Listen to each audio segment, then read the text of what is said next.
siya makita. Or else you wanna take risk na hindi matuloy ang kasal mo? I don't think so. Going? Sige, bigay mo na siya. Isukat mo na ito. Sige. Sige na.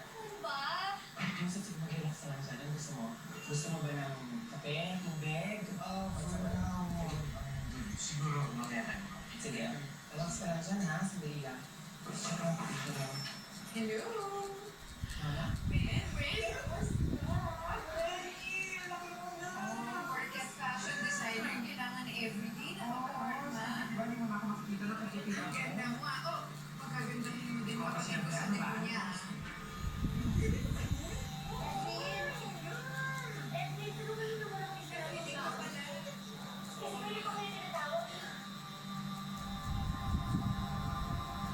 Hindi ko alam kung paano makikitungo kay Christy.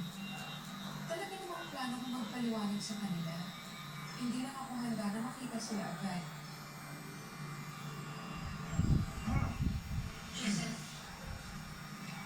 Sige na, Christy, bumalik ka na dito. Hindi ka pwede makita. Di ba sinabi ko na sa'yo, hindi ka pwede makita ng June before the wedding day na naka-wedding gown. Hello, Christy. Ang ganda-ganda mo. Congratulations. Magkakilala kayo? Oo.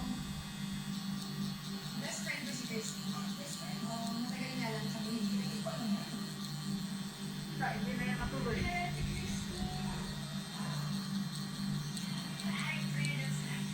Kuya? Ate mo? Close kayo lahat? Close kayo? So ako lang ang ano dito? Ito. Family bonding na ito? Tapusin mo na kaya yung wedding nila, Christy. Maghihintay na lang kami nila. Hindi ba okay lang?